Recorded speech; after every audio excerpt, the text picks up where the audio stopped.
Hey, friends. Welcome to the Swing My Heart podcast. Come join me, your host, Nicole, for some hope-filled conversations about heartfelt entertainment that makes your heart swing. Hey, everybody. Welcome to the Swing My Heart podcast. I'm your host, Nicole, and today I am very excited to have a special guest on the podcast. Best-selling author of romantic contemporary fiction, Jenny Hale. Welcome, Jenny. Thanks for having me. Of course, I'm so excited to have you on and chat with you today. Yes, for sure. So my first question is, how does it feel to have sold over 1 million books? It's surreal, really. I mean, I was a school teacher for 18 years. I decided to write a book. The first one was terrible and it never saw the light of day. The second one, I thought, okay, I think I might have something. And I tried to find publishers. And as a debut author, I'm sure many debut authors know it's really hard to find publishers. And I don't think it was super polished at that point. But I did find a wonderful publisher in London that changed my life. And that book went on to be a Hallmark movie. It was Coming Home for Christmas on Hallmark Channel. I love that movie.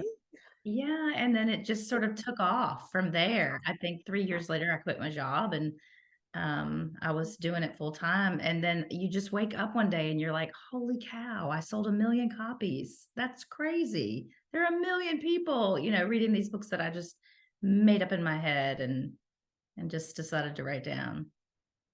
Oh, that's awesome. I love that. And that is amazing that you have sold over 1 million.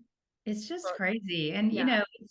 it took me probably, I would say like maybe 8 to 10 books before Wow. I actually sort of clicked over into that brain of, okay, this is like, I always saw it as my career, but I never thought of it as like, this is what I do. Like about book 10 is when people used to ask me what I did for a living, I'd be like, well, I was a teacher, but then I quit it, this whole thing. And I think it was around book 10 that when people said, what do you do for a living? And I said, I'm an author.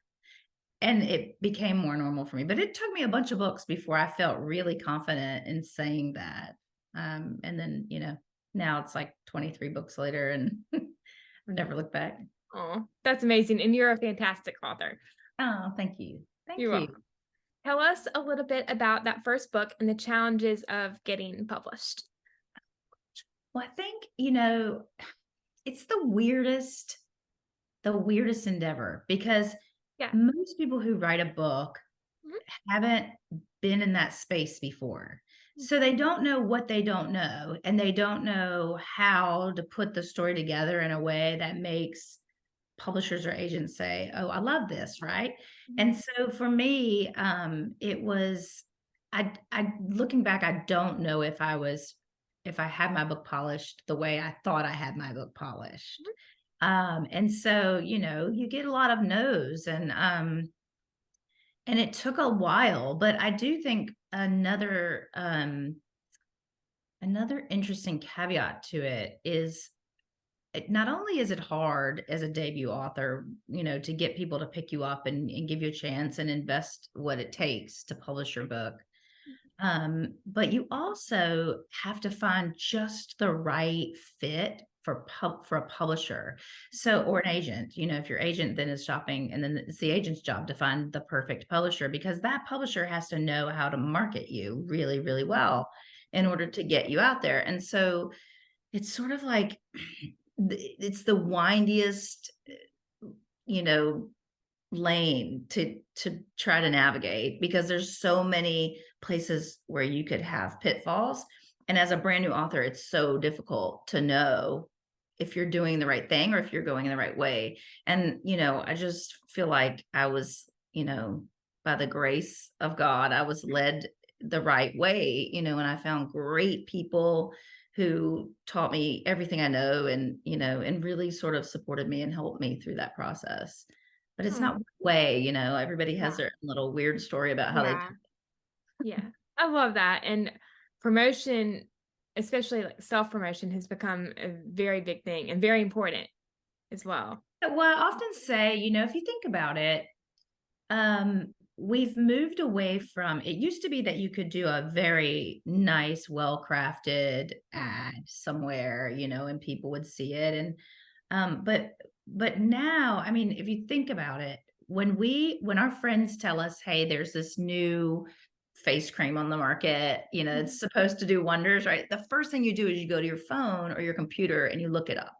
Mm-hmm. And that's different than it used to be. I mean, I grew up in an era where there weren't any phones, any cell phones at all. I managed to live my life without a single cell phone until probably college. And so things have shifted. So now we're in this sort of like social media, online, web domain where we want to know what we want to go there to find our answers, because they're everywhere. The answers are everywhere. So if we want to know about an author, or if we want to know about a book, the first thing we do is we search for it online. It's online. So that's why, the authors are sort of scrambling to say, okay, I've got to be online. And most authors that write books are quiet people. I mean, I don't know if most, but I would say a lot of them are quiet people who like to keep to themselves sometimes. And so it's difficult to know that space as well. But self-promotion is so, so important. And I was lucky in that I'm an extrovert. I mean, I don't think I'm ever going to be like, dancing on tables or anything, but I like to talk to people. I get energized by people. They make me happy. I prefer to talk to people versus getting online and finding my answers. But that's helped me, I think, in promotion and in being online. I'm very comfortable there. And I wasn't always very comfortable online when I first started out. I was a nervous wreck. I would get nervous posting on Facebook. I would be like sweaty palmed and like, but once I sort of felt that community and the people and got to know myself as an author and, and felt confident in who I was, it was a slam dunk. And I think that's the hurdle that many authors have to face. Yeah. And even with me as a podcaster, when I first started, I was totally shy. I mean, I still am at times, but it's like, am I doing this right? I don't know what I'm doing, but I'm going to go for it. Yes. I mean, I feel you. Because I'm okay on social media, but like, I'm still like that with videos and the new TikTok craze and all of that. I struggle with it because video is a totally different medium, and you have to know how to navigate it and edit it and make it decent for people to want to watch it, and so me just sitting there typing on my computer isn't very enticing to many people. So how do you take what you do for a living and make it interesting to folks? So I hear you on that, and I'm still working on it. My TikTok is hit or miss. You may or may not get a video from me on TikTok. Same. For Instagram, I hardly do lives because I hate watching myself. Lives are the worst. I know. Lives are the worst. But I mean, if I'm with a good person that I can like ignore the fact that there are people watching what I'm saying, and just like chat. Okay. But I barely do them. I think I've done 2, like in the whole time. They're fun, but they're definitely fun. I hate watching myself. My readers are kind, they're kind. They don't say anything, if I'm a nut on TV, they're fun. But yeah, I mean, and I think some of that is fun for them too. It's like, let's go see if Jenny can navigate Instagram Live. Let's see if she can get on it. Oh my goodness. You have quite a few books to your credit. Which one or 2 are your favorites out of all of them? Whenever someone asks me this, I always say my last book. And the reason is because I think as an author, we're lifelong learners. We are constantly studying the craft. And so, and I learn, I mean, I've had so many editors over the years, and each editor has their own little toolbox of information that over the years, you've taken every single editor's toolbox and added it to your writing. And so even now I'm working with different editors that'll tell me something and I'm like, oh, I never knew that. It makes me want to go burn all my other books because I'm like, it's in all my other books. And and so you just learn so much. So every time someone asks me my favorite book, I always say it's my last one, but it comes from a craft perspective versus a whether I like the story. Now, the story that I love, I have a couple stories that I love. The Magic of Sea Glass came very easily for me, and Butterfly Sisters came very easily for me. Those were the two that I just remember feeling that sort of author. Most authors are very territorial about their books, or some, quite a few are. And I've never been very territorial of my books, I think because I prefer the marketing side to the writing side. But those two I did feel territorial. Luckily, I didn't have any changes that were major. It was pretty easy to change it, so I didn't have to feel that panic. But those were the two that I thought, okay, I see where they're coming from when they're, thinking this is my baby. So Yeah. I had to pick two favorites. Yes. Those are my two favorites. Who are some of your favorite authors and who has inspired your writing? Oh gosh. Well, so when I started this, like I said, I was a teacher. I had done my student teaching over in England. And so I was reading. I mean, I had been teaching for years at that point, but I was reading. I really love British chick lit. It's just so funny and just light, and I just adore it. And so I was just devouring all of those, like, Sophie Kinsella and then Madeline Wickham, her other name. And then I loved Harriet Evans. I loved Jill Mansell. And then as I've been moving forward and sort of making friends as authors, I love Nancy Nagel. I love Rayanne Payne. Gosh, I know I'm forgetting like really awesome people that I love. I'm looking over at my bookshelf right now. That's I'm like looking. Mine's right there. What else is there? What else? What am I missing? Karen Shaler's really cute. Yeah. Debbie McComber. Yes. For the first time, I read Karen's book, Christmas Camp, last year. Love it. Awesome. Yeah, she's awesome. Yes. Very sweet, very kind. Yeah. Karen, Nancy Nagel, and I did like a big Christmas promo last year. I think I saw that. I wasn't able to tune in, but yeah. Yeah, it was so fun. I mean, she went all out, and we had like her website, and you can, log in through that, and it was really awesome. We had so much fun. Yeah. But yeah, those are my girls I like to hang out with. Oh, that's author awesome. girls.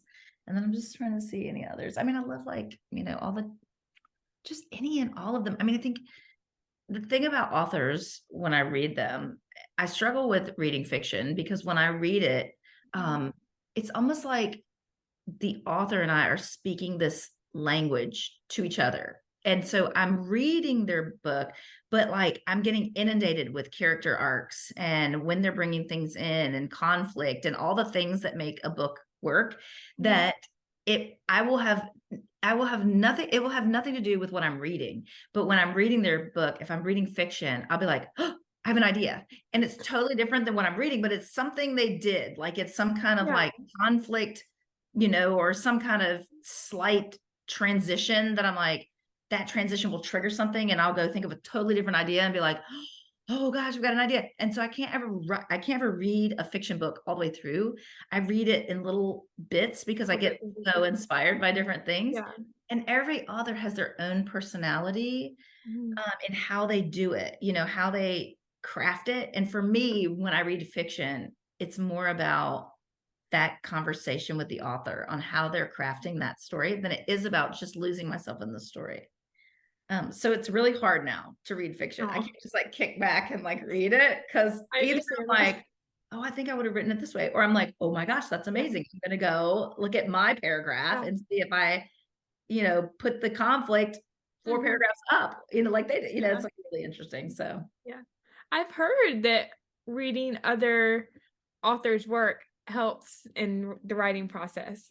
Yes. I mean, when I was learning how to do it, like I said, I was a teacher. I had an education degree of a master's of ed. I don't have an MFA or, Master of Fine Arts or any of that. And so I would read, like after I wrote that first novel, that was a disaster. It never saw the light of day. The second time when I went back to read the authors, it informed the way that I wrote, because like I would say, oh, their character arc, like they're not pulling in the conflict until act 3 or 4, and so I would read them, and then that would teach me, because I'd go, okay, so I need to go pull my major conflict in act 3 or act 4, so that I'm not like trailing off into nothingness for another 4 acts, you know. So I would sit and use them almost, and I would highlight and like use their structure, and I would compare, because like 3 or 4 authors might have 3 or 4 different structures, and so I would compare their structures and say, okay, like, so they all start this way, they all go to here, but then these people change, you know. And so I taught myself using That's awesome. what they did. With your writing process, do you first come up with a storyline and then build your characters, or do you have a type of character and you create that story for that character? It depends. I mean, so sometimes it's just a word. Like for The Magic of Sea Glass, I have a really good friend named Amy McConnell. She was the former editor-in-chief at Howard Books Simon Schuster, I believe. And she is a super awesome friend. And we always run into each other at the same coffee shop. And both of us are slammed with work, and we just want to hang out and write and talk instead of writing, but we know we've got to write. She's editing and I'm writing. And so she could see one day, I forget what it was, but she was like, what's going on? You know, tell me about your book that you're writing. And I was like, I am just not feeling it. I'm like, you know, 30,000 words in, I don't know. And instead of saying, dang, that's tough, she sat down, she said, all right, let's talk about this. And so we had coffee and we talked about it, and we just came up with like romantic words for titles, because originally it was a title. And I was like, I'm not feeling the book, and the title's just bleh. And so we came up with romantic beach words for titles. And when she said, what about sea glass? That's all it took. And I was like, oh, sea glass. By the end of the day, I had a full novel in my head. That's amazing. And I wrote The Magic of Sea Glass from that one word, because I was struggling for a cool title for another book that I threw away. I didn't even keep it because it just wasn't, I know if I'm writing a book and it doesn't hit me, it's not going to hit anybody else either. So I just get rid of it and stop fighting with it and start over.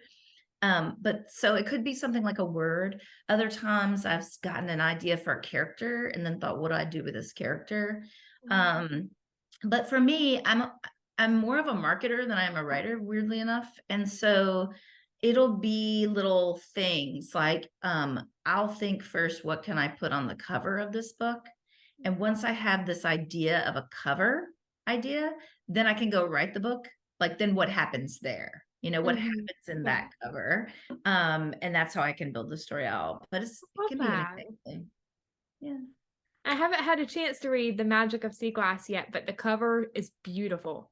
Oh, thank you. Yeah, that was Kristen Ingertson is our cover designer for Harpeth Road, and she is just fantastic. And I think she sent me, sometimes she and I'll go back and forth. Like she'll send me something and then I'll mess with it and say, here, try this. And she'll go make it amazing and then send it back. And I'll be like, okay, well, can we, you know, we go back and forth. That one, she sent it to me, and the only change was she had a different font than my branded font on the title. And I was like, do not change it. Like, this is literally perfect. Just switch the title to my font. We're golden. Just go with it. Yeah, and I love it. So too. It was just so perfect. And it really was a strong cover. I mean, it's one of my best-selling books.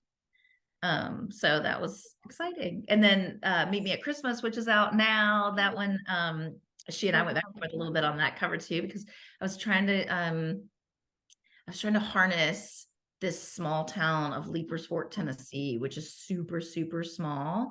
And I had to build it out for the book. It's smaller than I wrote in my book. But I added in this Christmas tree farm, and the Christmas tree farm is called Christmas. And so Meet Me at Christmas. And so I thought, how do we put a Christmas tree farm on the front of a book and make it look decent, you know? So that was one of those where the idea came to me before the cover. And then I had to kind of mess around to find the right cover. But of course, she knocked it out of the park. It was incredible. I was like, well, what if we did a barn? I think we started with like the Christmas tree trailer, the little red trailer that you sell Christmas trees. You know how there's always that little trailer with the lights on it? Started with something like that. And I was like, I'm not feeling it. I said, what if we did, you know, I was picking out things for my book. What if we did the barn? What if we did the Christmas trees in the barn and maybe the Santa hat? And so we messed with it, and it turned out to be. I think so too. That cover is beautiful as well. I can't wait to read that. Yeah, she does an awesome job. And I love that creative back and forth that I get to have with her, because I'm I have this vision for the marketing side, and then she has the incredible artistic side. And so the two of us have awesome conversations about it. It's one of my favorite parts. Awesome. That's why I write the books, so I can do the Aw. cover design with Kristen. Oh my goodness. Do you have a favorite character that you've created from any of your books? I mean, I love them all. They're like children, you just, they're all their own little people. Mhm. I guess I'm writing a novel now that has an autistic character. And I think I'm really loving writing that. Me not being on the spectrum, I want to make sure that I make this person real, but I also want to make sure that I highlight like how they show affection and how they laugh and all the fun things that they do and what makes them so incredibly special as a character. And so that's been really fun because it's the first time I've written outside of what I know, right? And so I actually had a wonderful person, and I'm going to put her in the acknowledgments of that book, but she has experience with autistic kids, and I do. As a former teacher, I have experience as well, but she has experience living with them, and so I had her read it, like, to tell me, do I have it right, like, am I doing this right? And also, is there anywhere that I could sort of build them out to make sure that we tap into who they are as a person and what makes them just completely lovable and adorable. And so that's kind of, I guess that would be my favorite character so far, only because it's somebody different. And I always want to make sure that my characters feel so real. And even though my stories are very light and happy endings and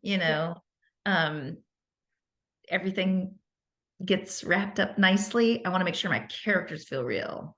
Yeah, that's very important. Yeah. And I cannot wait to read that story. I know. I got draft one is done. So it's going to my editor. I'm just now, in fact, right before this, I was going through so we called it a sensitivity edit when you read. So she read through make sure I'm sensitive to any of the, autistic little features. And so she had a couple of notes for me, and I'm going in and fixing them now. So not much though. A cousin with Down syndrome. He's so sweet. I think he just turned 10 in January. Oh, that would be fun to write. Oh, that might be another fun character trait. Yes. Only because, like I said, it's interesting. I feel like it's so interesting to try to see the world through their eyes, and see like what they see and how would they process what's happening around. And that's the fun part whenever I write any character, is to try to imagine how they would process that given their background and who they are, and how are they going to react, because it's different depending on who you are, how you react to something. And so I think that's why I love it. But Down syndrome would be fun to write too. Yes, he's a pistol, but we love him. It's funny. Oh my goodness. We are at my grandmother's house, so my mom's mom, and he'll come over. Sometimes he'll pick on me just intentionally. Like he'll take the TV remote or he'll take my phone. He'll be like, give it back. Oh, that's so sweet. But see, those are the things that would make him feel right if you were writing it. Like those are the things. And so that's, whenever you have someone who has a specific like characteristic, like spectrum or, Down syndrome or something, you don't want to write that. You want to write them within that. You know what I mean? And so that's what's so fun, because that would be the type of thing I would put in the book, right? Like it might open the scene with her going, "Where is my phone?"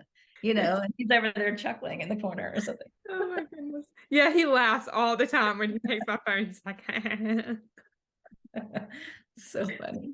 Oh my goodness. Do you ever face writer's block with any of your stories? I do a lot. I mean, I have. It's always short-lived, but mostly for me, I feel like when I face writer's block, it's usually because I don't have direction in how to move forward with it. Like it feels flat. And so when it feels flat, then I feel like I don't want to keep writing this because I know it's flat. And so for me, whenever that happens, I go back to the beginning and I just start to read and edit what I've written. And usually what happens is I'll go back and read the beginning and start reading it. I'm like, okay, this isn't so bad. Like, this is pretty good. And then it sort of pumps me up a little bit to say, okay, I got it. And I'll change my mind about whatever that was flat. I'll have a new idea from reading the beginning. So I start over, and that usually cures it for me. Or, like I'll call up my friend Amy and be like, I don't know, feel it. She's like, what about sea glass? And then I'll go write a whole new book. But most of the time it's just reading it over what I have and starting over and just allowing myself to stop. Sometimes I'll even give myself a day and just do whatever. I'll go walk, I'll do other work, get my nails done, something that just totally erases any stress about it. And then when I come back to it, I can pick it back up. Awesome. Yeah. I do that too sometimes with my fan fiction that I write. Do you? Yes. Do you go back to the beginning too? Sometimes, yes. Yes. And that's, for me, that's what always seems to work. Just time, like give myself time. Because, you sit there and you're like, oh my gosh, I've got a deadline in 10 days. I've got a deadline in 10 days. And you're freaking out. But like, if you do that, then you're just not getting anywhere. So I can either spend a day and freak out about it, or I can go for a walk and relax and have a cup of coffee, read another author, whatever, and then come back. And I have the same amount of time has lapsed, but I'm much more ready to start it. Yeah, I'll do that. And then sometimes I'll ask one of my friends and fellow fan fiction writers, like, any advice on this or that. Yes. Now, do they give you advice that you're like, yeah, I can take this and run with it? Yeah, they do. Yeah. One in particular. Yeah. I've been knowing the person, like knowing who you need to ask. Yeah. There are certain people I know who to ask, and nobody sees my drafts but my editors. I have no peer editors. I have no beta readers, zero. I've never shown a single person. In fact, this person who's doing the sensitivity edit for me reached out and just said, hey, I'd love to do a sensitivity edit. And I told her, I said, that besides my editors, she's getting draft one. And like, I don't have the time to write draft one and read it over again. Like, it is literally hot off my fingers. I write it from beginning to end and don't look at it and send it. And it is what it is. So I was like, please just know this is my first. But she loved it. I made her cry on draft one. So I was excited about that. It's fun. I don't have as much time for it as I'd like, but that's okay because I and I am a graphic designer as well. So yes, I hear you. I think, your day gets, especially when you do something else, right? For a living. Because now, I was a teacher all day and then I would write at night, and then I quit my job and I wrote for a while, but now I'm a publisher all day and I write at night. And so there's just always something that takes your writing time. But I truly believe, for me anyway, I can get 1,000 words a day. That's it. After that, I don't have any more in me. And so that, if I go to a coffee shop and sit down, I can do that in about 2 hours. So I really only need 2 hours a day to really get it done. Some people can just go all day long. I can't anyway. So I might as well do something else, like publishing or something else. Agreed. Yeah. So, we don't get a lot of time, but I don't know if we need a lot of time, depending on the person. There's not enough hours in the day. Yes. Well, and being a graphic designer, don't you feel like, I feel like the artistic side of us just makes us so ADD with everything. So like, the writing is only one piece of our day because we're doing 100 things to make ourselves happy. Right. You know, like I couldn't just sit and write all day because I'm like squirrel, I see something else and I'm like that. And I just go do something different. But I think that's some of it too, being a creative. We have that creative brain. I enjoy writing as well. I don't do it a lot, but when I was in, I think, elementary school and maybe middle school too, I wrote poetry and I had a couple poems published. Oh, that's wonderful. That's what I Thank used to write you. poetry too. That's what I wrote in high Thank school. you. Was Yeah, poetry. I actually wrote one, I think it was in high school, about the Vietnam War because my step grandfather fought in the Vietnam War and he flew planes off of the Yorktown at Patriots Point Oh, here. wow. That's amazing. Yeah, that's awesome. Yeah, I did the newspaper staff in my high school. I was on newspaper staff. But of course, it's funny. I would write the articles, but I preferred the layout, right? Because I'm a I was creative. on your book. Oh my gosh. Yeah, the layout was like so much fun. I just had Yes. a ball doing that. Yeah. So I would go write all the articles, and get everybody else's, and then I would just sit and like play with layout. That was fun. And then and I wrote poetry. So I'm similar in that way. I That's didn't awesome. really write novels until my kids were little. I think I was just, I mean, I tell my husband sometimes, I'm like, I like to paint too, but I didn't decide to go open a gallery. Like, what Yeah. was I thinking I was going to go be an author because I wrote a book, and I Yeah. somehow did it, and it's Yeah. surprising to me every day that, but that was just one avenue of many things. I like to take photos. I like to do graphic Yeah. design. I love cover design, so there's so many different avenues Yeah. that a creative can take. And Yes. writing is just one of them. So I do enjoy writing. I don't enjoy doing writing all day, every day, Mhm. because I need that breath of creativity, something different. Yeah. But it's just my ADD Yeah. creative mind. Yeah. I feel the same way. With all the recent controversy regarding AI, how do you feel about using it to get ideas? For instance, a lot of songwriters have confessed that they use AI as a tool to enhance their perspective.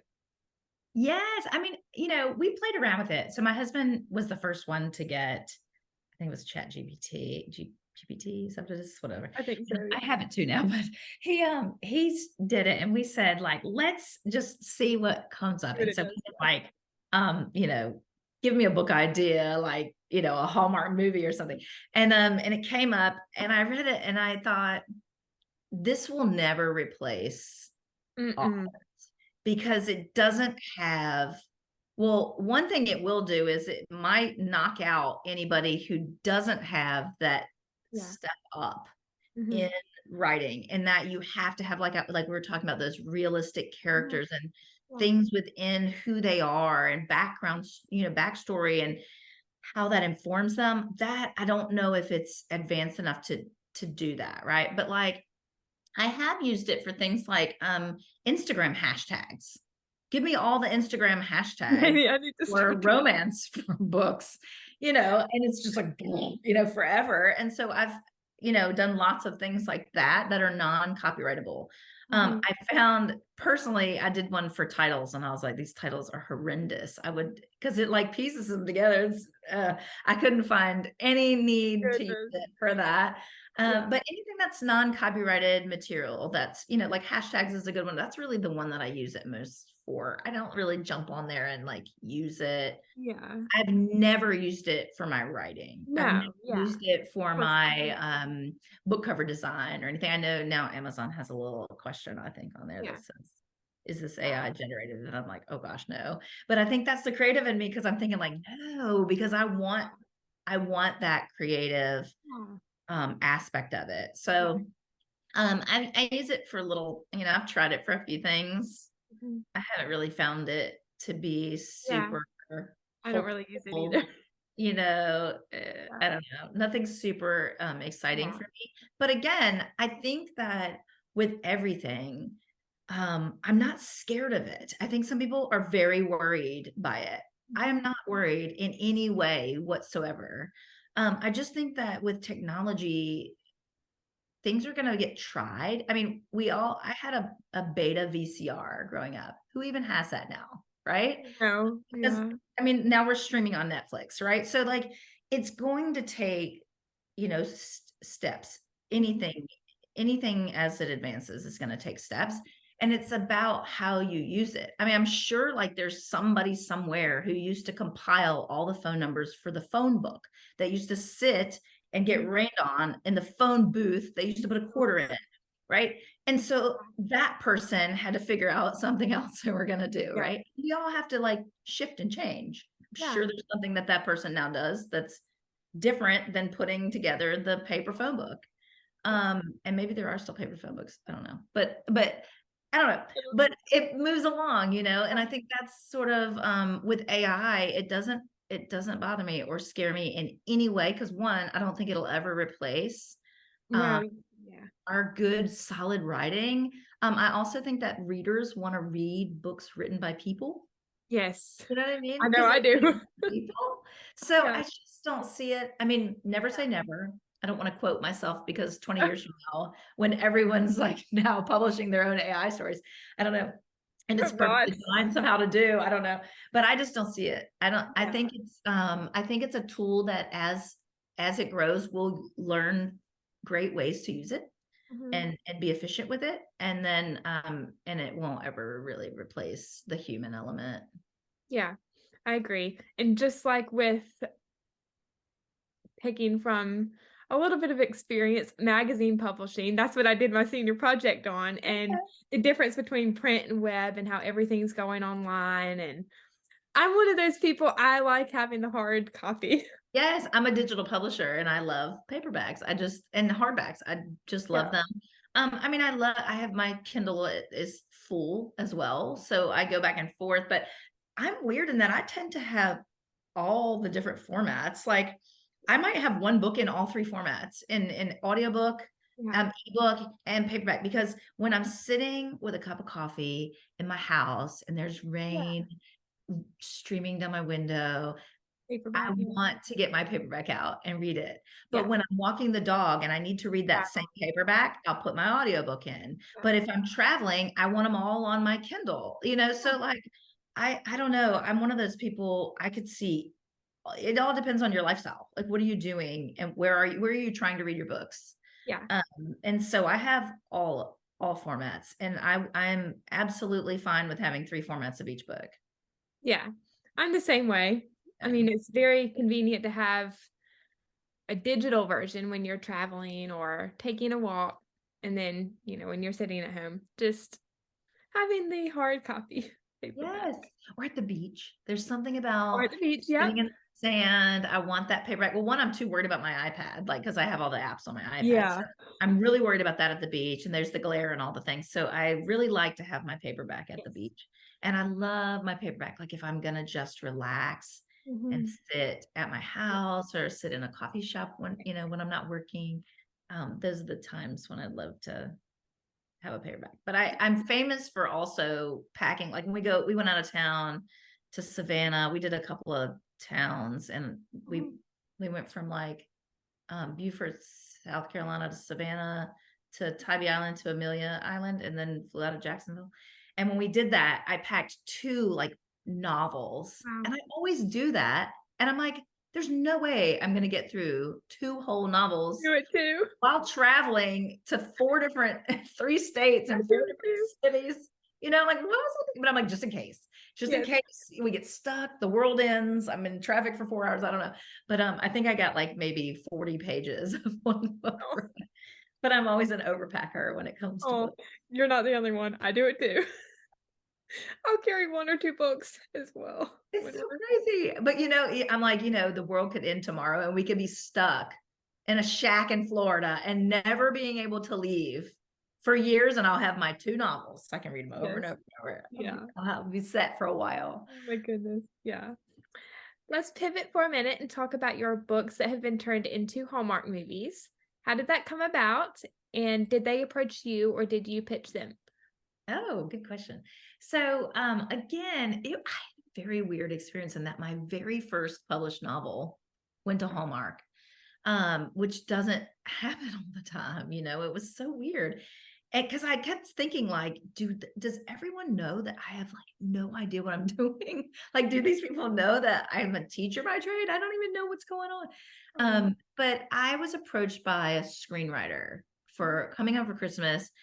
Nina Weinman is a fantastic Awesome. screenwriter and just a lovely, lovely person. And she reached out to me. She was looking, I believe she was looking for a particular production company and said, I have this, I read Coming Up for Christmas. I really love it. Can I, take it to the people Mhm. for people?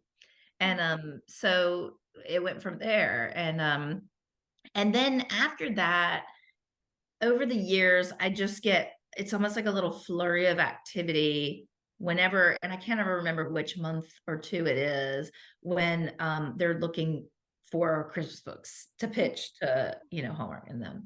And so I'll get little emails that are the rights available to this? Are the rights available to this?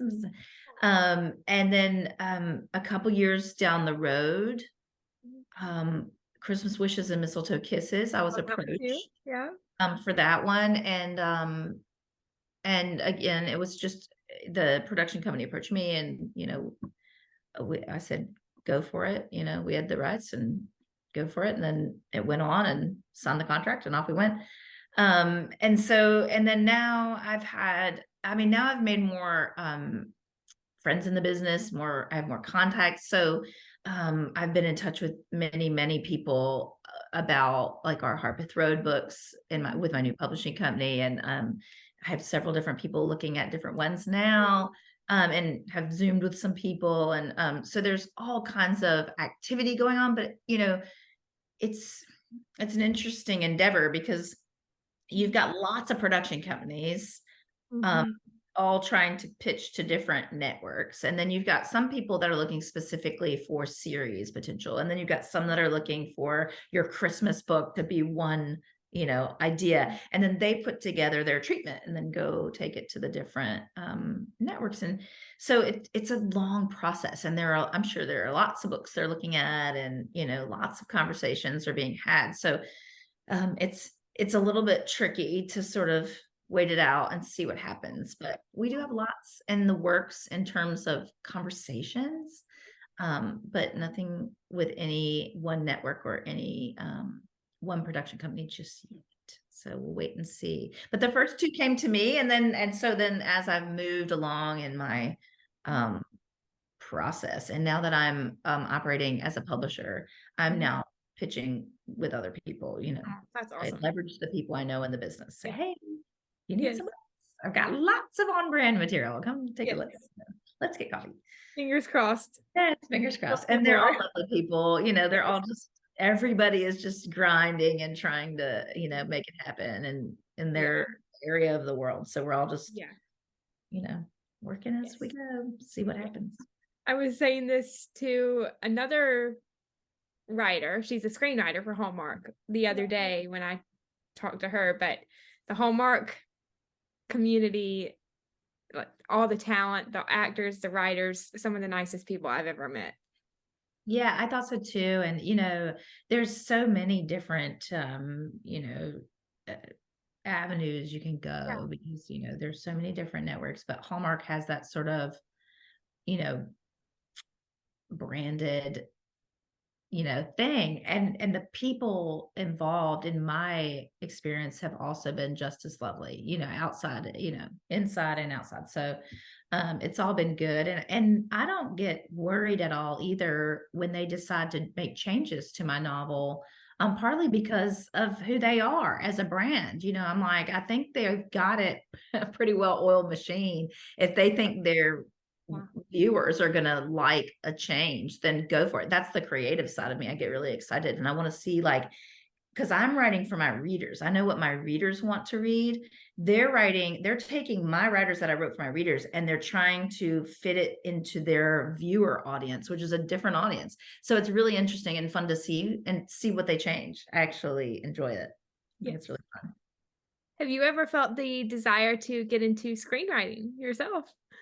I've thought about it, for me, though, there is a really specific science, just like when you write a novel, when you're writing a screenplay, depending on the network, and, they want certain cliffhangers at certain times and right before commercial breaks, and, you've got to put certain things in. And I don't know enough about it that it would be just like being a debut author again. And so there are moments where I thought I could write the screenplay and write the book.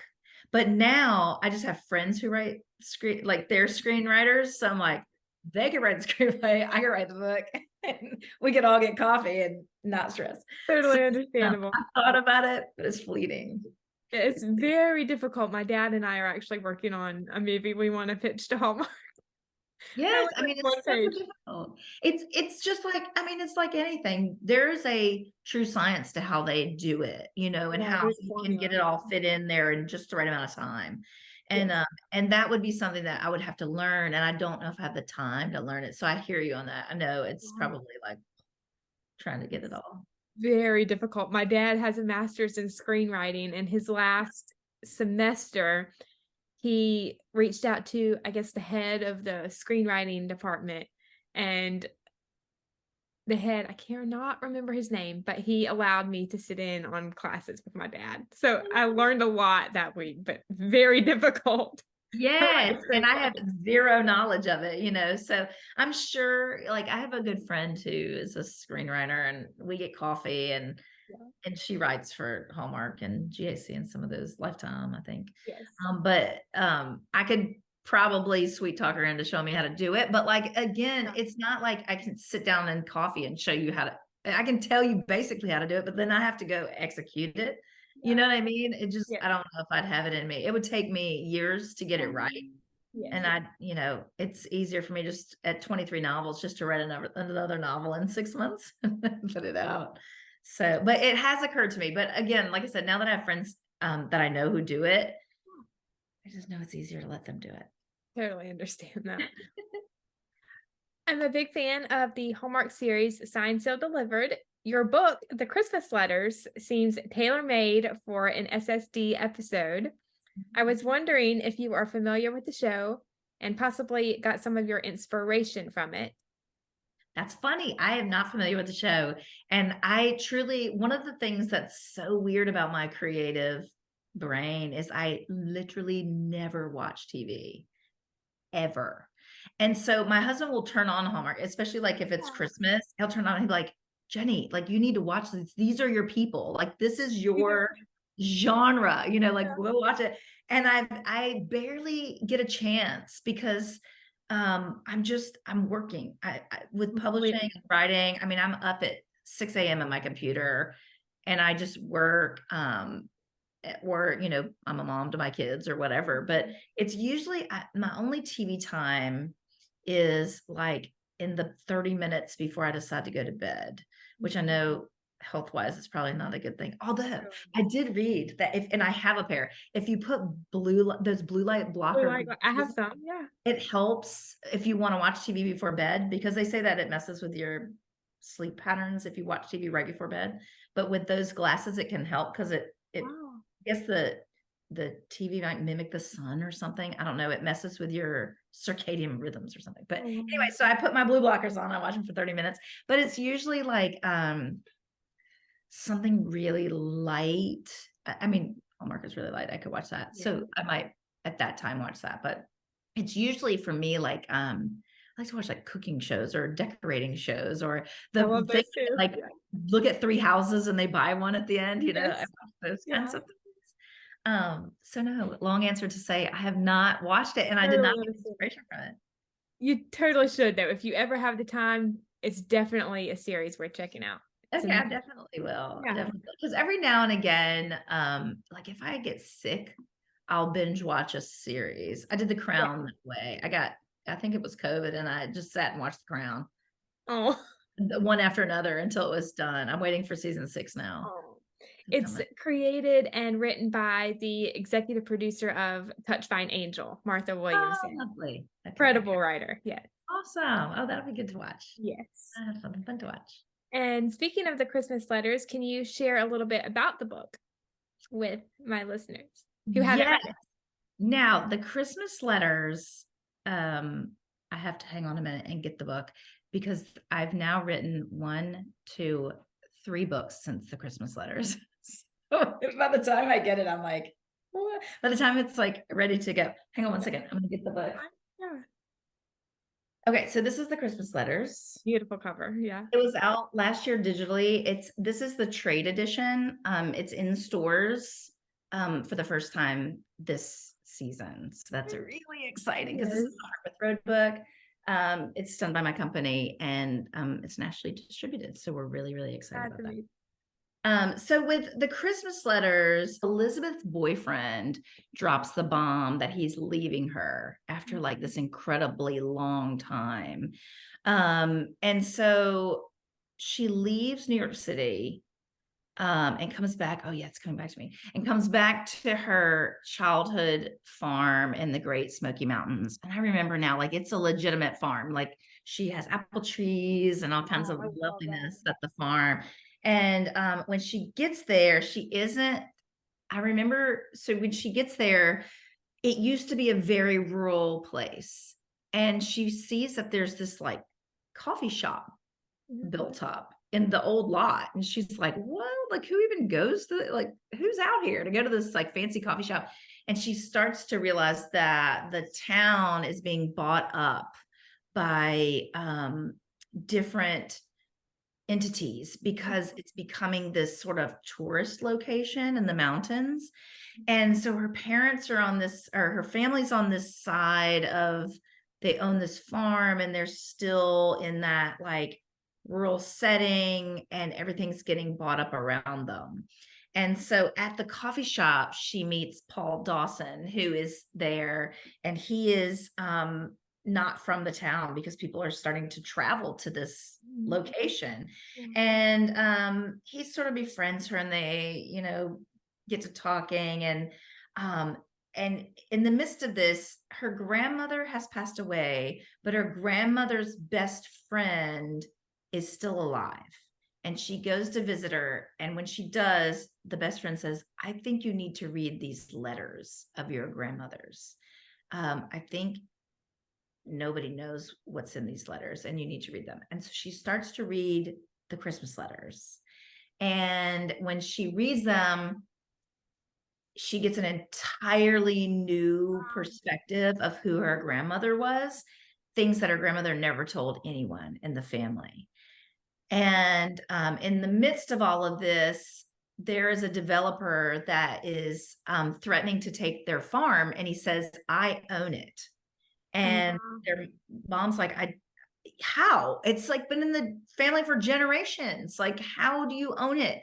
And so they're, looking into it all legally, and they're finding out like their family name isn't on this farm. And how in the world did that even happen? And so there are two mysteries there, one with the farm, one with the letters. And then Paul Dawson, who's just sort of traveling through, sort of falls into this mix and has a really strong pull on what happens. And I don't want to give too much away, but there's a very interesting connection.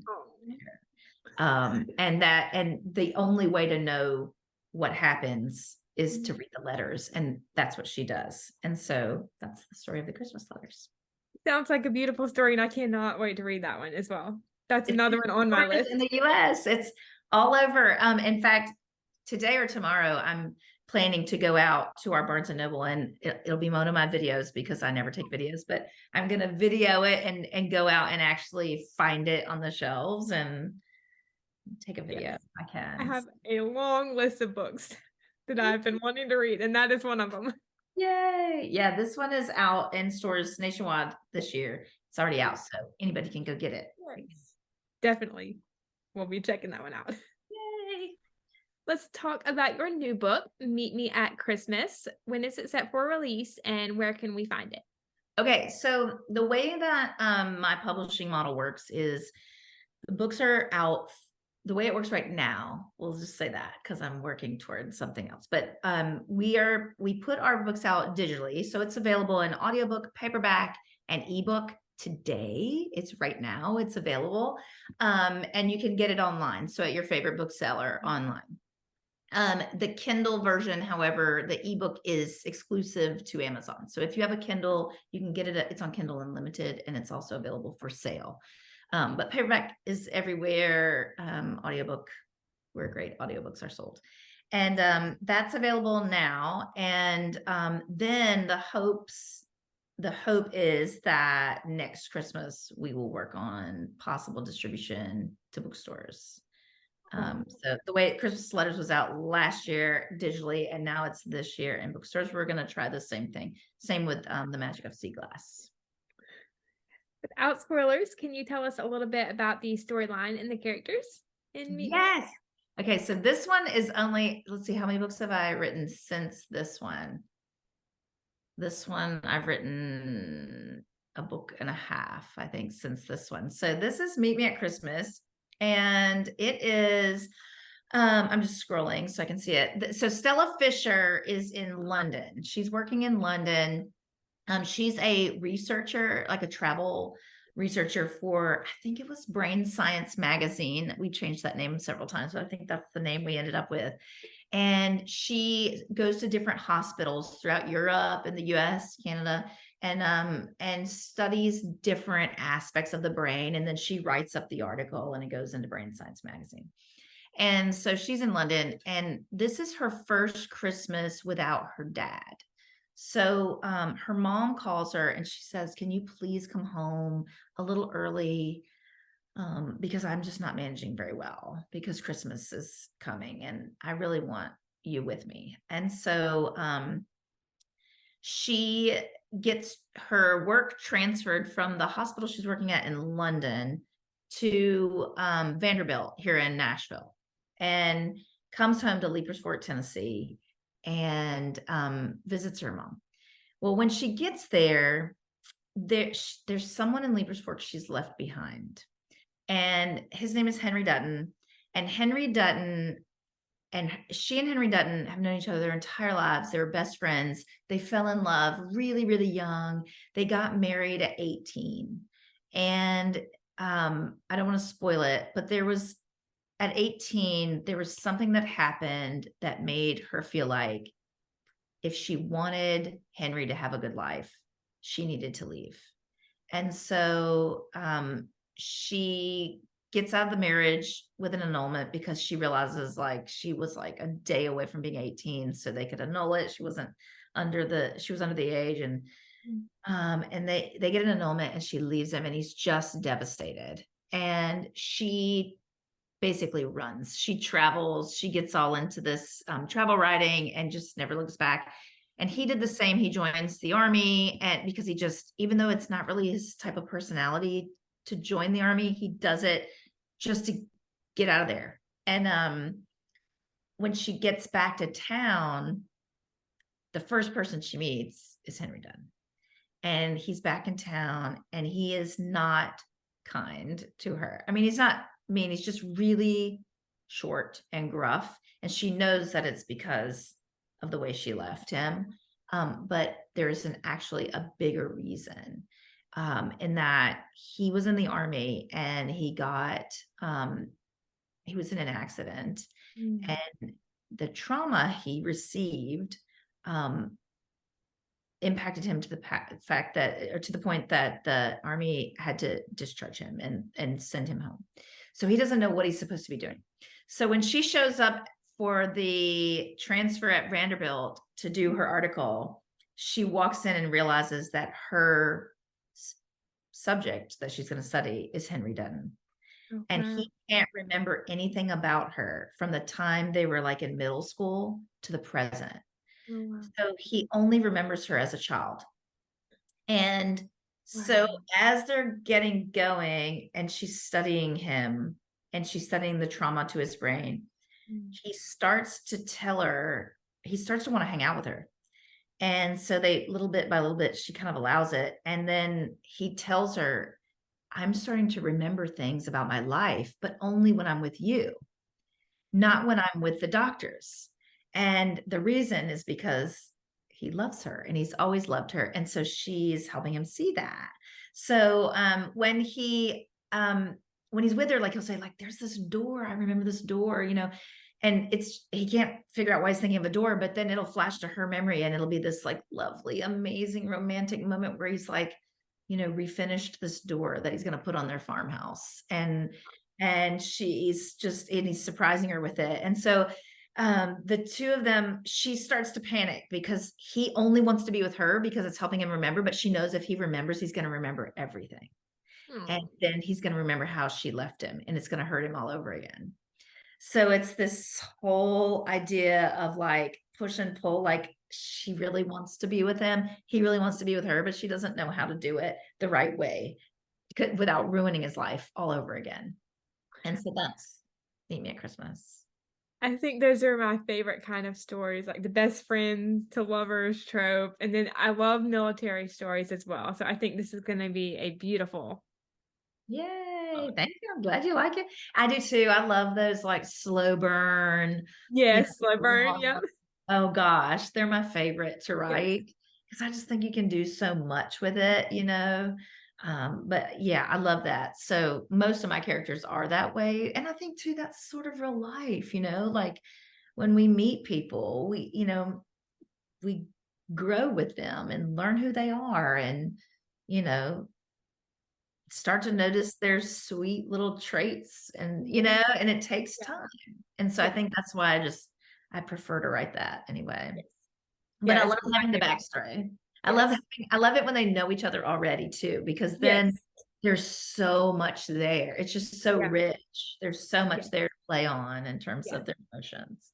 Yeah. I love a lot of the deep kind of story lines in Yeah. books and shows.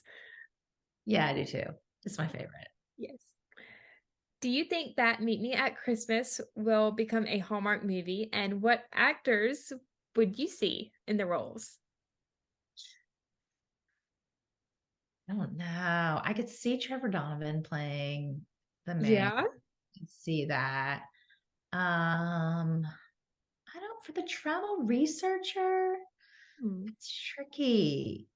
I can't really picture anyone for because Trevor has a sort of rugged side to him, but he Yeah. also has that really sweet side. So like that would be a really good fit. I think there Yeah. are lots of wonderful people who could There play are. the main character because she's just this sort of sweet, kind person who didn't really want to hurt anybody. And but she has to also be pretty intelligent. She's writing these like scientific, you know, articles. So like she'd need to have that slight sweetness, slight braininess, to Yeah. her. It'd be really appealing. So I don't know, I think there's so many people who could There play that. are way Danica too many McKellar would be good great. choices. Danica Yes. McKellar would be great. Somebody like that. I think would be really good. And I don't know. I have no idea. Again, conversations are going on in terms of a Yeah. TV and pitching. So Yeah. fingers crossed. Yes. But we're talking about so many of our books. Hard to know. It's hard Yeah. to know what they would like, or what different networks would like. A lot of great choices. I don't Yay. even know who I would pick.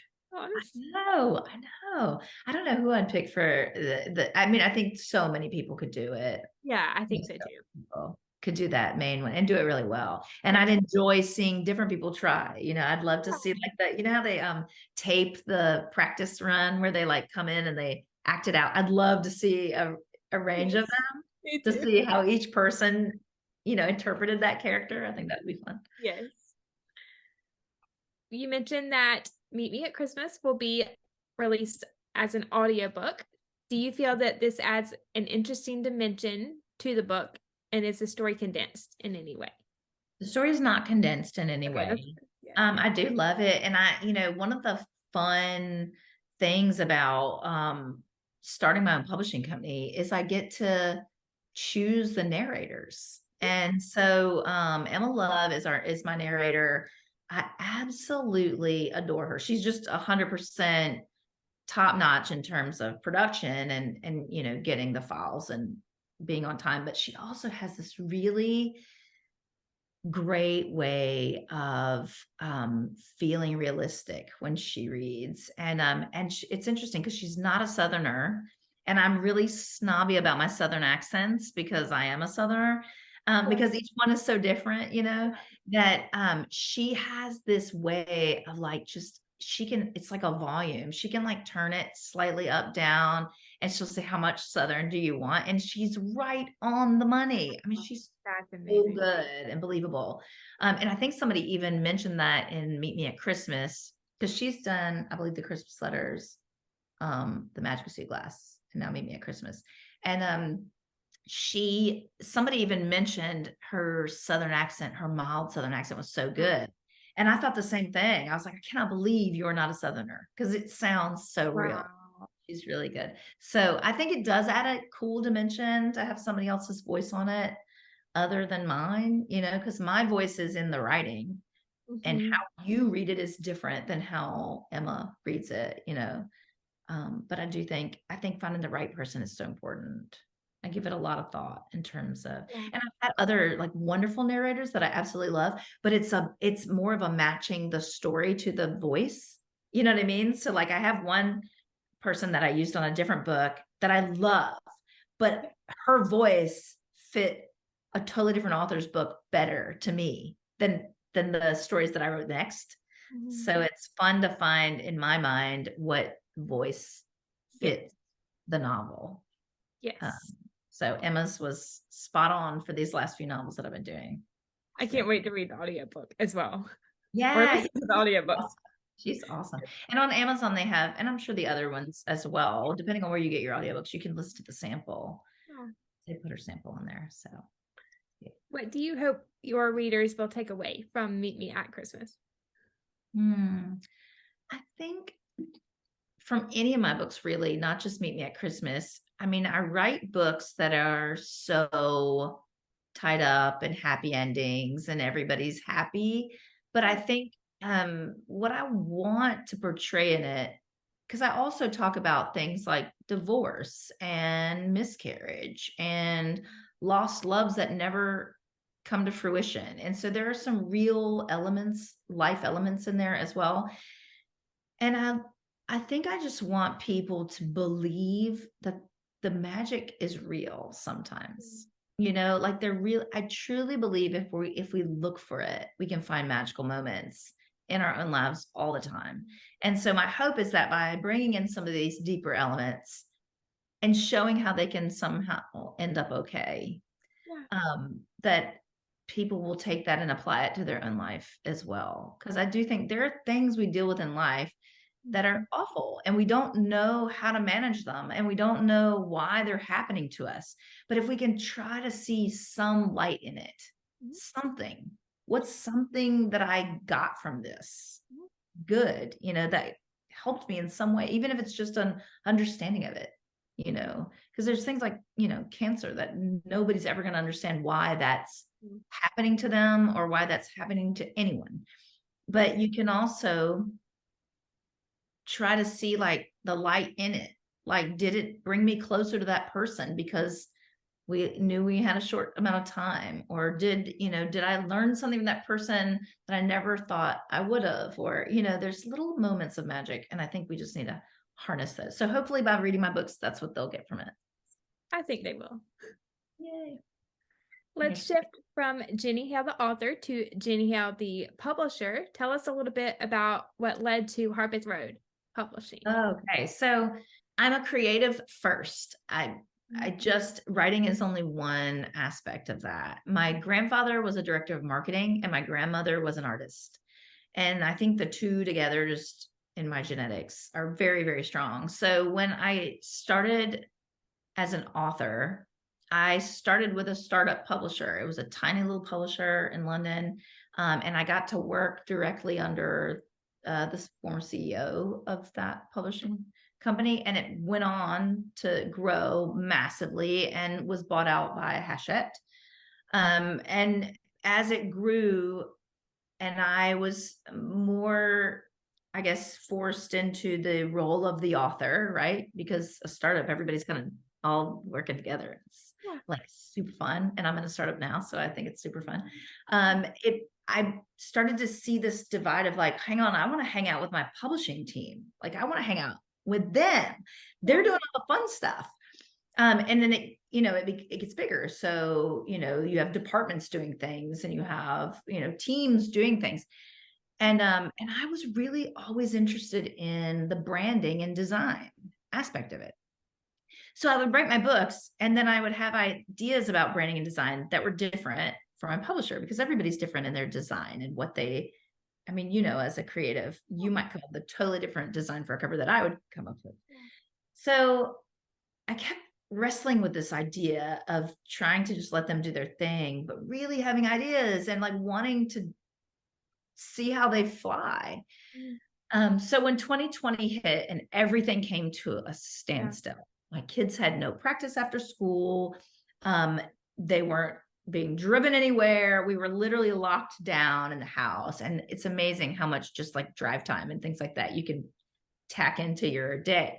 Because I was still teaching them, and because I was a former educator. So pulled them out of school. I homeschooled both of them. I was doing that. And then I thought, I'm going to try to publish a book and just see if I know what I'm doing. And so I wrote The Memory Keeper, and I published The Memory Keeper, and it was the #1 clean and wholesome romance on Amazon.com. And that's when I started to say, okay, now I want to play around with marketing strategy, and let's tighten this up, and let's start building things. And then to backtrack, I had helped to build the ESL department in our county as an educator. So I took that on just full on and said, I'm going to write all the lessons and, build the curriculum. And it was real early days. And so I built it and then trained teachers on what I had built. So building things is fun for me. So I started to build. I started to build out a publishing company. I started to build out the training manuals more for myself than anyone else. And then as I get people, I can train them. And I, took each aspect of publishing, and I just found that really enjoyable, super fun. And then all the design aspects. So all of the social media is managed by me, and my website is managed by me. And now I have a wonderful Squarespace person who does like the hard stuff. I do all the like pretty stuff, and then she goes in and builds the website. But I get to do all of the design and all of the cover design and have those conversations with Kristen and talk about marketing. So it just sort of evolved from there. And the more I get into it, the more I started to realize that it was like what I was meant to be doing. So I write, and I think I needed to write to be able to understand my authors, so that when I get authors, I can tell them what I think, and say I've been there too. And I know that edits are hard, and, I know this is going on. And then that way I can sort of relate to them, and it helps me to build a stronger author group, I feel like. I love the name too. It's very creative. Oh, thank you. Well, the Harpeth River flows around Nashville. Yes. So I thought about publishing and we talked about this. Publishing is a very unique process for everybody. It's just like a river. Sometimes it's fast, sometimes it's slow, sometimes it's shallow, sometimes it's deep, sometimes you feel overwhelmed, sometimes you don't. And so I thought, how could we take a road or a river and make it straight like a road? So Harpeth Road became the name, because we took the river and straightened it out. Yes. I love the inspiration behind that. Beautiful. Yeah. How many authors do you currently have on your roster, and what kind of work are they producing? Oh, so that's been really interesting building that.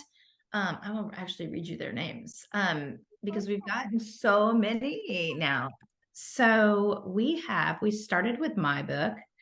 We have Rachel Brimble, who is in the UK. She writes historical fiction, and she has this gorgeous historical romance that she's writing, or that she's editing for us now.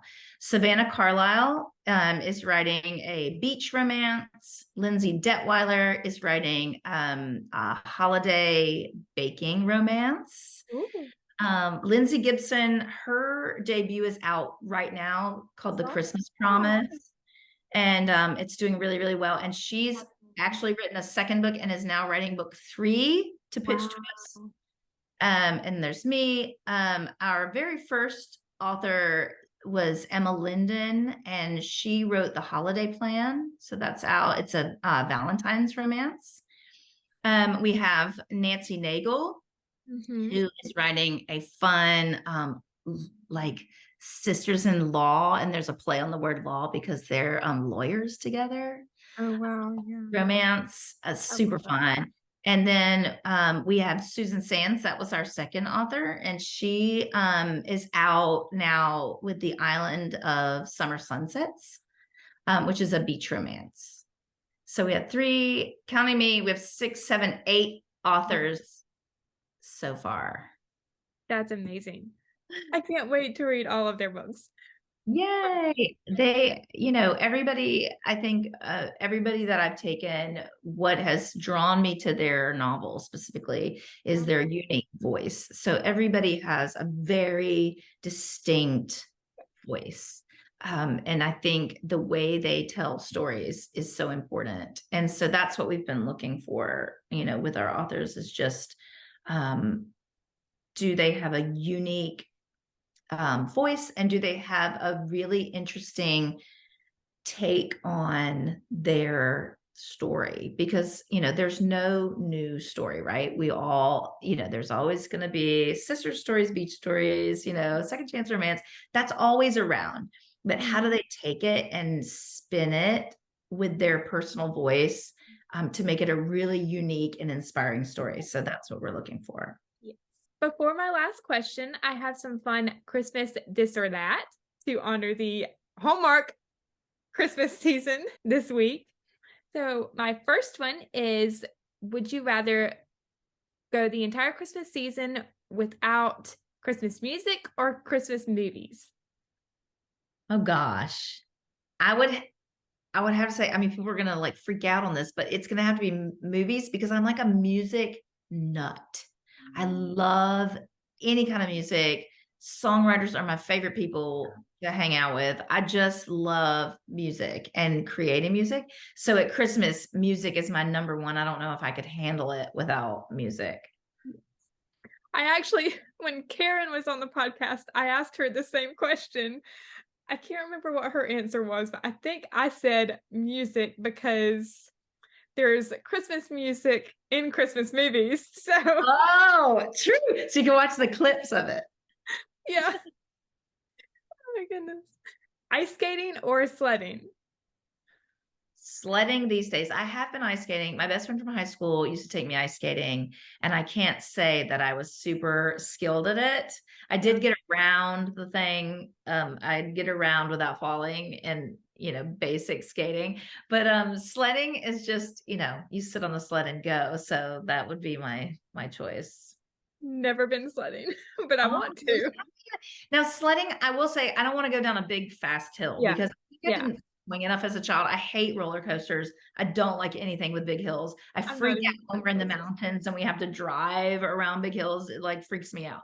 So, a tiny little sledding hill would be just fine. But we're in Tennessee, so there's hills everywhere, and they're massive hills. There's plenty to choose from. So if it ever does snow, which is rare, but it happens, my boys who are 17 and 14, they'll find the biggest hill possible. I'll sit in our backyard and just kind of go down. Watch.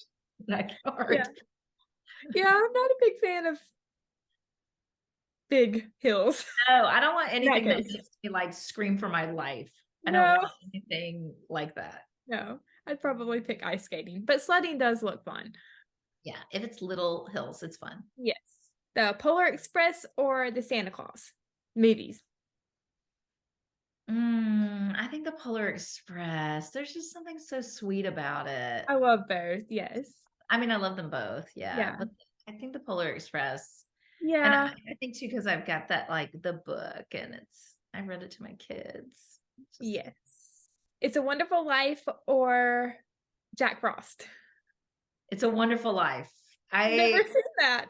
Oh, it's so good. Watch it. That's a good, like, make yourself a warm cup of what you like, coffee, tea, whatever you like, and cuddle up on our big comfy blanket and just sink into that movie, because it's just, there's so much beyond the face value of it that it's just such a lovely little movie. I watch it every year. Hopefully this season I'll get to watch it. It's so good. I can't say I watched it like as a kid or anything. I watched it as an adult for the first time, but once I did, I was just like, oh, so good. Jack Frost is great, but that's a tearjerker. Oh, I haven't seen that one. Michael Keaton, I think, is the guy in it. He plays Jack Frost. I won't spoil it. Okay, I'll have to watch that, because we try to watch different movies. We do watch Christmas movies at times. So one of the things we do with our kids, that's like a tradition is we pick one or two Christmas movies and we pop popcorn and, go, either we'll go to the cinema and watch it or we'll sit in our house and watch it. After 2020, we kind of gravitated to our house to watch it. But we'll all watch a movie. So maybe that will be a good one. Yeah. Have tissues nearby for that one. I'm such a weepy person. I'll be crying for days. I know it. If it's going to make me cry, I'll be crying for days. Oh, goodness. Artificial tree or real tree? I do artificial trees. I prefer real ones, but it's just easier like to get it out because I'm like one of those people that sneaks stuff out like right after Halloween. Like I want it out. I start sneaking things out in the house way before it's really time. Yeah. And I decorate the inside first so that then when the actual decorating time comes for the outside and I start to notice my neighbors doing it, then I'll go do the outside and then the whole inside just goes like, and all the lights turn on and it's like done. So I'll say artificial, but only because I don't think my real trees would last the length of time. Yeah, probably the same for us. And we're always worried that there would be an animal like a squirrel hiding in the tree. In it. I know. Well, Lindsay Gibson, one of the authors she published A New England Romance, The Christmas Promise. That's one of their traditions. They go out and they actually cut a tree as a family at a farm, which that right there sounds amazing to me. I mean, it would have to be a small farm so I don't get too cold and I need lots of hot cocoa. It would be like, let's go get it, scope it out, get it. But I would love to do that. But like I said, I keep them up way longer than necessary. I think this year, I don't think we took ours down until like the first week in February. Yeah. Well, that's the thing too, is once you get them up there, then you're so busy. Yeah, and there's that, oomph where you're excited to get it all up, but then taking it down, it's just a task. So ours sits and depressing. Yeah, you're like, oh, and then everything looks plain and boring when you take it down. It takes me half a year to get over it when I take it down. Just like spring in here. Yeah. Colored lights or white lights? I tend to do white lights, but I'm more monochromatic too in what I like. So like my Christmas tree only has like a few colors. It's usually like red, green, and white. Red, green, and silver or something, depending on what tree I do. I do a couple different trees, but I'm real sort of basic in all of my decorating. So I go white lights, but I can definitely appreciate colored lights. Like if somebody does it really well, I can definitely appreciate it. I have colored lights on my Christmas tree, but then the one downstairs, my mom and dad and my brother and I, is like the big Christmas tree in the family room. It's white lights. White lights. Yeah, that's what my kids have, a small tree that they put. Sometimes now that they're older, they don't always put it up, but there's some colored lights. And then we have the white lights downstairs. But like I said, I absolutely love colored lights when we go out and I see them. It's just that when I'm doing it, I don't know, my brain just works in that sort of like monochromatic way. I don't know. So having a snowball fight or making snow angels? I would say snow angels. Because snowball fights can like hit you in the face and hurt. Yeah, like they can make like little boulders, like just like knock you out. And I have boys, so they will make little boulders that knock you out. But yeah, and then I try to make them, and it's just like snow, just it's not even a ball. It just flies in the air. So yeah, I would say snow angels, and I actually make those. I used to make those with my kids, snow angels. That's awesome. Yes. I don't get to do it a lot, but when I do, it's a lot of fun. Right. Yeah. Well, in Virginia, where I grew up and where I raised my boys until they were like middle school, like upper elementary, middle school, we would get a nice snow about once or twice a year. So we could do the snow angels. Here in Nashville, it's a little bit harder. Yeah. Very rare years. Here in Charleston that it snows. My last Christmas this or that is baking Christmas cookies or making a gingerbread house. Oh, I do both. So I do both. I have certain traditions I do with my kids. One of them, since they were little babies, when they used to have to stand on the chair in the kitchen to read the counter, we've always done gingerbread houses. And I don't bake them, but I buy like the kits that we do. Yeah. Just create them. And then Costco had a gingerbread mansion the other year, and we did a massive mansion. So we do that. And then I always bake cookies and they help me decorate them. And now that they're old and they're teenagers, they do it like for me because they just want to eat them, to be honest. Yeah. But they're like, Mom wants to decorate them. Let's decorate for them. Yes. And so they'll do it for me. But those both, I don't know if I'd have to pick one. Oh my gosh. I couldn't pick one. I don't know if I could pick one of those because we do both of them and they're major events in our Christmas calendar. Yeah. If I had to pick one, I'd probably say Christmas cookies. My cousin and I's gingerbread house last year, our Christmas gingerbread village.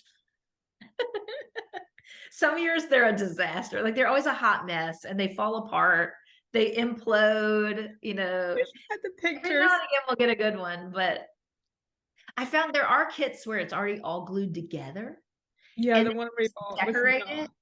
And yeah, the ones that you have to kind of glue it together never really. It's like they hold it and I'm like, okay, take your hands away, and I take a picture so that I have it documented, and then it all just goes, and then they eat it. Oh my goodness, yeah, not good. The ones we bought from Target, they were not glued together. I think we've gotten Target ones too at some time. And I think too, when they're not glued together, you almost need to buy like an extra container of icing and put it in one of those bags. Yeah, and like you need like 100 things of icing, you know, because the little ones they give you in the kits aren't ever enough. Yes. Christmas season is always fun. For sure. But that's the fun of it, you know, like even when it falls apart and you've got like, you know, those little runts candies like rolling across your floor. That's just, you know. Yeah. Agreed. Yes. As we wind down the interview, I have a segment here on the podcast where I ask my guests to share an inspiring quote or a piece of advice. Do you have an inspiring quote or piece of advice that you'd like to share? Gosh, I would say, and it's going to sound not like helpful, but it is helpful, is just to follow your gut reaction. Like whenever you feel like I should do this, as long as it's like legal and safe, do it. Like there's a reason that your body is telling you to do it. And like there's so many things that I've done recently. I mean, I grew up and became a school teacher because that's the kind of thing we did in my town. You know, we grew up and we did jobs. That's what you do. But like all along the way, I've had these little inclinations, like I should write a book. You know, I should, you know, do this. I should open a publishing company. You know, and these are things that any normal person would be like, what? Like what? But there's a reason that you're feeling that way. And so as long as you take the steps to do it the right way so that it's successful, it's important to listen to your gut, because I think your gut is what I think that's like your inner voice that guides you on what your true calling is in life. Like, what are you meant to be doing? So the same goes the other way. If your gut's telling you like, know about this. I've had moments where I've been like, I don't know. And there was nothing really telling me not to. And then I wouldn't do the thing and I'd come back and find out and be like, ooh, I'm glad I didn't do that. You know? So that's great advice. To yourself, because you know yourself better than anybody else, even when people tell you you're crazy. Because I will tell you, when I was a school teacher and I said, hey, I think I'm going to write this book, I had lots of people that were really excited about it. And I had other people that gave me the like, bless your heart kind of smile, the like, that's cute, you know, like, oh, you know, and it's like, you don't get it. Don't let them like think about you yourself. What do you want to do? Don't let other people's perceptions of that's very true. Failures upset you. Yeah, very true. And great advice. Thank you for sharing that. Welcome. Well, this was so much fun, Jenny. Thank you for coming on and taking the time to chat with me. I had a great time. Thank you. Thank you for having me. I had a blast. Of course. And where can my listeners follow you and Harpeth Road on social media? Okay, so Harpeth Road is on Instagram, Twitter, Threads, Facebook, TikTok, and it's at Harpeth Road, just HARPETH ROAD. For me as an author, I am on Twitter, Instagram, TikTok, Threads as @JHaleAuthor. And then on Facebook, I'm on as Jenny Hale Author. So no to any other authors. It's much easier if you just make them all the same. But I didn't know that when I started, and now I'm stuck with them. But yeah, if you make them all the same handle, it's a lot easier. But I'm J Hale Author everywhere except for Facebook, where I'm Jenny Hale Author. All right. I will link those in the description of this video so you all can follow her and her work. And make sure to check out Meet Me at Christmas, available now. Thank you so much. Of course. All right, everybody. I think that wraps up my interview with Jenny Hale. If you enjoyed this interview, you can like this video. If you want to stay up to date with all of my episodes, you can subscribe to this channel and make sure to turn on the bell so that you are alerted when new episodes come. Thank you so much for listening. I hope you have a great day or night wherever you are in the world, and I will see you next time. Love y'all. Bye.